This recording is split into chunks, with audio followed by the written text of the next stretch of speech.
At syempre guys, babalik naman ang inyong Kuya Tram at for today's video, mag-a-align tayo ng, hindi pala mag-align, papalitan ko lang to ng, papalitan ko siya ng hub. Kasi yung bike na to ay ginawa ko fixing. Check natin. Bali, ito siya guys. Yung hub na to kasi, naka-skewer pa siya. Agyo, nakita-kita yung agyo. Dahil sa itong skewer ay hindi siya safe sa mga pixie. Pixie kasi yun guys yun. Itong napalitan ko na. Itong una. Napalitan ko na siya ng hub. Kasi bearing na din yan. Check nyo. Di ba? Bearing na yan. So bago yan. Tapos ito, syempre papalitan ko. Buo na. Ito, buo na siya. Ito kasing hub na to galing to sa road bike. Nilagay ko lang siya dito. Ayan. Naka for sale pala yan guys. So, Pixie Classic. Classic Pixie yan. 4K na lang. So kapag sinabi classic, ganito yung batalya niya. Ayan, pansinin nyo. Ay, hindi pa focus yan. Pansinin nyo yung batalya niya. Ayan, ganyan yung mga tugtungan niya. Ayan. Ito, may lagayin pa nga ng dropper eh. Baka matanggal yan kasi hindi yan matatanggal kasi may lock. Lagyan ko siya. Then yung niya, chain ring niya. 50 teeth.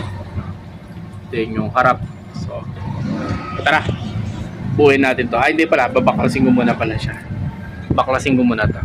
Then, syempre, time lapse pala tayo. Game.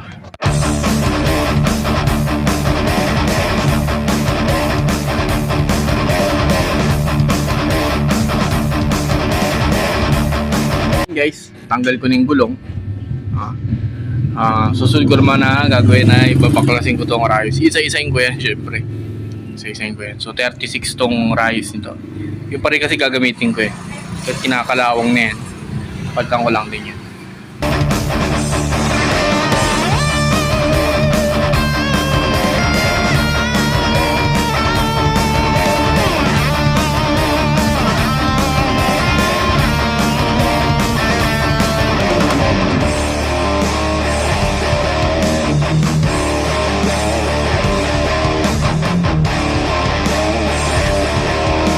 Guys, natanggal ko na yung hub. Ayan. So yun yung hub niya, yung rayos, then yung mga nipple, and then yung ring niya. Ito. Ayan. So papalitan ko na siya ng hub. Kakapit ko na ulit siya. Kunin ko muna yung hub. Yung hub niya, yung kapares lang nando sa likod. Kunin ko muna sa estante ko.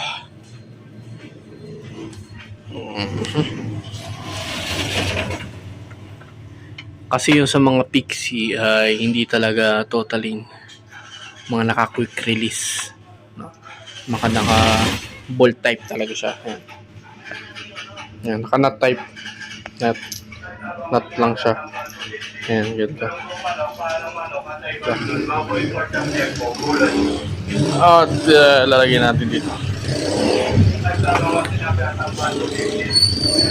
So, kung gusto nyo matuto kung paano ba align nito, paano blazing, dito yung kakabit ka ng mga rayos. So yung butas to 36, so dapat yung rim ay 36 din. May tutorial ako nito kung paano magkabit ng rayos dito sa sa hub, then kung paano mag-align. Kung gusto mong matuto, panoodin mo yung video na ginawa ko. Nandito natin sa YouTube account ko. Ayan. Tara, simulan natin to. Let's go!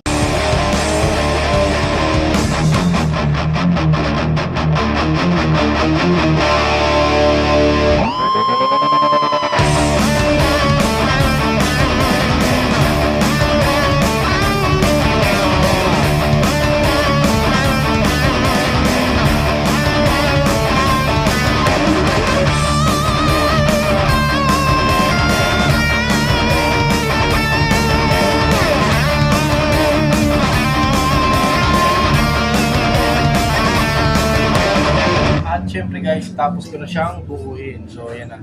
Kita niyo yung alignment ng rayos. Straight lang siya. Hindi ko na i-cross kasi yung rise niya halos sakto lang talaga dito sa rim.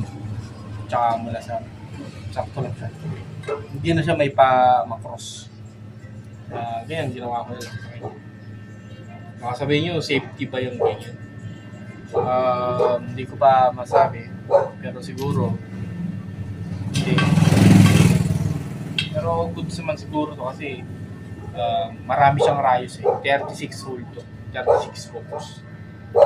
Meron na mga nakikita ganito sa mga motor. Okay naman yung ganito. Yung ganitong setup nila. Yan. Kaya ngayon, i-align ko lang siya sa kita ng pantay. Tara, kumain nyo ako. Bali guys, ito na siya. Nakakabit siya sa ating liner. Sa pinag-align ko ng gulong. Align ko na siya. Lalagay ko na sa tamang position. Doon sa may bike support. Tara, time lapse na time lapse.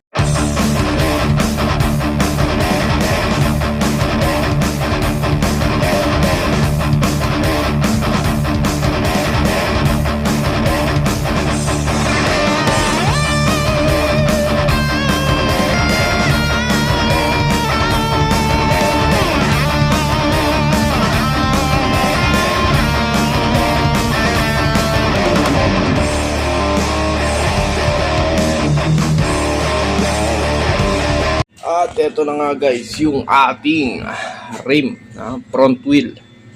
Ito na yung setup niya. Ginawa na yung straight yung rayos. Okay naman. Sabi nila baka hindi daw safe yan. Guro, hindi ko lang masabing 100% na safe siya. Pero kung papansin nyo, sa mga bagong wheelset ngayon ng road bike, yung mga front nila, paramihan sa nakikita ko ganito 24 spoke, 20 spoke. Ganito yung ganito lang nakalagay sa akin ng setup. Puro straight. Tapos yung bandang dito, naka-ekis-ekis na. Yung bandang may, daw dito, kabitan ng rotor. O iba, ganito. Yan. So, yun, kakabit ko na to. Ay, kapit ko na sa may Pixie. Let's go! Lagyan ko muna pala ng gulong.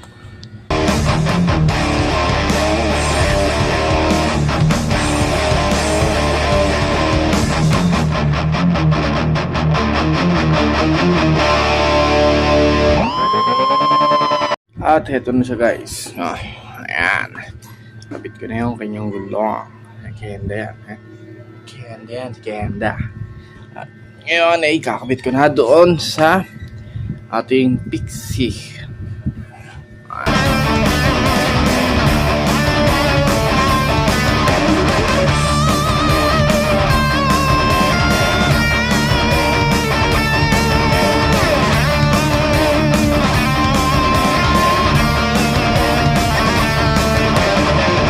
Yan na siya. Diba? Ang ating bunod, ang ating Pixie. Sale na siya ulit. Oh, sale na siya. Okay na. At yun guys, natapos na tayo na buuin yung front wheel na Pixie ko. Kapalitan ko ng hub at ready for sale na ulit siya. So kaya kung interesado ka sa Pixie na to, ay comment man lang or PM man lang ako at i-reserve ko na sa'yo. Kaya kung bago ka pa lang sa channel ko na to at napadaan lang itong video na to sa wall mo, kung nagustuhan mo, subscribe na lang ako sa aking YouTube channel at like, share mo na lang dito. Yun lang.